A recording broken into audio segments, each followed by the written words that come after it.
नमस्कार दोस्तों, मैं रामू कुमार यादव एजुकेशन क्लास रामू में आपका स्वागत करता हूं। दोस्त, आज एक नए वीडियो के साथ फिर से आप लोगों के सामने उपस्थित हुआ हूं। अगर ये वीडियो आप लोगों को पसंद आए तो लाइक शेयर सब्सक्राइब जरूर करिएगा। तो चलिए दोस्त, हम अपने पॉइंट पर बात करते हैं। देखिए, हम जीवन कौशल की जो सीरीज चला रहे थे, जो एक सुपर टेट का महत्वपूर्ण विषय है, उसकी जो जितने भी उसमें संबंधित लेसन थे उनको मैं स्टार्ट किया था। तो आज मैं पहला लेसन जो है व्यावसायिक आचरण नीति है, उसको हम स्टार्ट करते हैं। और इस वीडियो इससे संबंधित जितने भी पॉइंट है उसको पढ़ाने के बाद मैं इससे संबंधित प्रश्नों की सीरीज चलाऊंगा। तो चलिए हम अपने पॉइंट पर बात करते हैं। तो चलिए हम व्यावसायिक आचरण नीति। देखिए, व्यवसाय का अर्थ क्या होता है? कोई वह कार्य जिसके द्वारा हम अपना जीविकोपार्जन कर सके व्यवसाय कहलाता है। जैसे कोई भी व्यवसाय, चाहे अंडा, चाहे शिक्षा, कोई भी हो, जिससे अपना जीविकोपार्जन कर सकते हैं, वो व्यवसाय कहलाता है। ठीक, व्यवसाय के कुछ लक्षण होते हैं। जैसे व्यवसाय में कुछ निश्चित कौशल की आवश्यकता होती है जो जन्मजात नहीं होते। सही बात है। व्यवसाय के कुछ निश्चित कौशल होते हैं जो किसी निश्चित संस्था या अनुभव द्वारा सीखे जाते हैं, या तो खुद के अनुभव द्वारा या तो कोई संस्था उसके बारे में आपको सिखाती है या बताती है। तो व्यवसाय, तभी आप उस व्यवसाय में सफल हो पाते हैं। ठीक, अब दूसरा पॉइंट है, यह समाज के लिए प्रत्यक्ष और अप्रत्यक्ष दोनों रूप से लाभकारी है। प्रत्यक्ष का मतलब ये हुआ कि ये तो समाज से सीधे संबंध रखती है, और अप्रत्यक्ष का मतलब ये हुआ कि जो एक अलग तरीके से समाज की सेवा करती है। व्यवसाय समाज की सेवा करता है तो वह अप्रत्यक्ष माना जाता है। मतलब एक सीधे तौर पर, जैसे कि आप कोई व्यवसाय कर रहे हैं, जैसे आप शिक्षा का ही कोई व्यवसाय कर रहे हैं, तो आपको एक सीधे तौर पर लाभकारी है। लेकिन जब आप अप्रत्यक्ष तरीके से, मतलब ये हुआ कि आप खुद दूसरे से कराते हैं अपने अंडर रखकर, तो वह एक अप्रत्यक्ष तरीके से आपको लाभकारी होता है व्यवसाय। ठीक, अब चलिए तीसरा पॉइंट है, यह समाज के लोगों को समुचित साधन उपलब्ध कराने में सहायक होता है। ये भी बात सही है कि ये समाज के लोगों को समुचित साधन, अब जो समाज में कमी होगी वो व्यवसाय ही पूरा करता है। अब देखिए, कहीं की उपज कुछ अलग है, कहीं की उपज कुछ अलग है। इसी उदाहरण से आप ले लीजिए कि अगर दक्षिण भारत में गेहूं की खेती कम होती है तो उत्तर भारत वाला दक्षिण भारत को पूर्ति करते हैं, और जो उत्तर भारत में कुछ है, जो भी फसल की कमी होगी वो दक्षिण भारत वाले पूर्ति करते हैं। तो ये व्यवसाय से ही संभव है। तो इसका मतलब ये वो समाज के लोगों को समुचित साधन उपलब्ध कराने में ये जो व्यवसाय है सहायता करता है। चौथा पॉइंट ये कहता है, समाज के प्रगति के साथ एवं नए आविष्कारों एवं तकनीकों में उन्नति में सहायता होता है। ये भी बात सही है कि जो समाज की प्रगति के लिए नए नए आविष्कार हो रहे हैं, नए नए तकनीकों की उन्नति हो रही है, वह व्यवसाय से ही संभव है और रुचि एवं प्रकृति पर निर्भर करती है।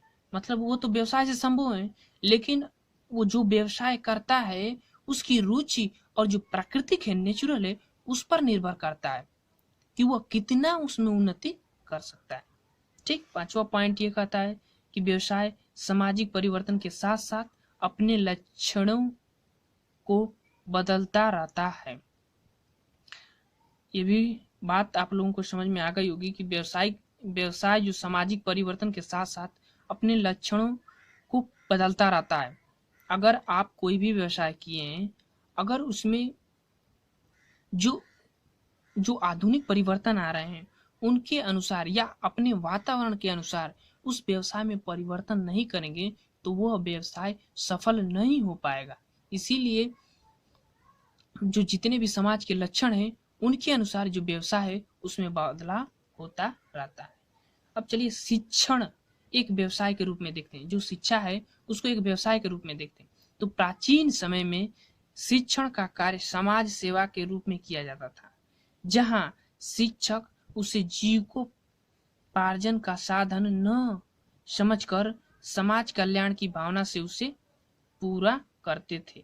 ये बात इसमें यह कही गई है कि जो प्राचीन समय में शिक्षा दी जाती थी वह एक समाज सेवा के रूप में देखी जाती थी, न कि जीविकोपार्जन के रूप में, यानी कि न कि एक व्यवसाय के रूप में।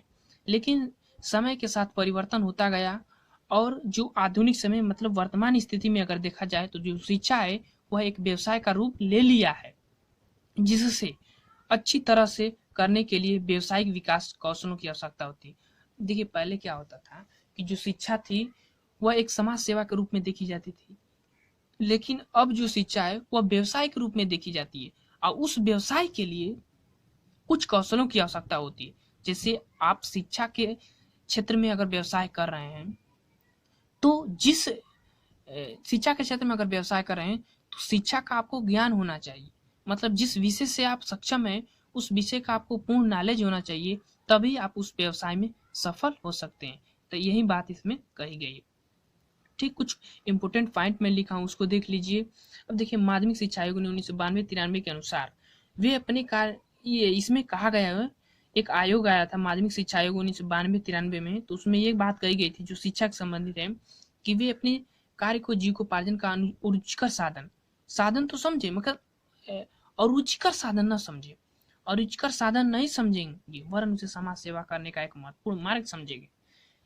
इसमें जो शिक्षा की बात की गई है तो शिक्षा की बात में ये कही गई कि जो शिक्षा को जीविकोपार्जन का साधन नहीं समझे, मतलब अरुचिकर साधन न समझे, जिससे कि आपको रुचि है लेकिन उसमें अलग तरीके से आप कोई गलत तरीके से व्यवसाय नहीं कर सकते हैं, यही बात इसमें कही गई थी। इसमें कही गई कि आप इसे समाज का एक सेवा करने का एक महत्वपूर्ण साधन समझें, साथ ही साथ अपने आप को सिद्ध करने का और आत्म अभिव्यक्ति, मतलब आपके अंदर जो भी है उसको कहने का एक उपाय समझेंगे शिक्षा को।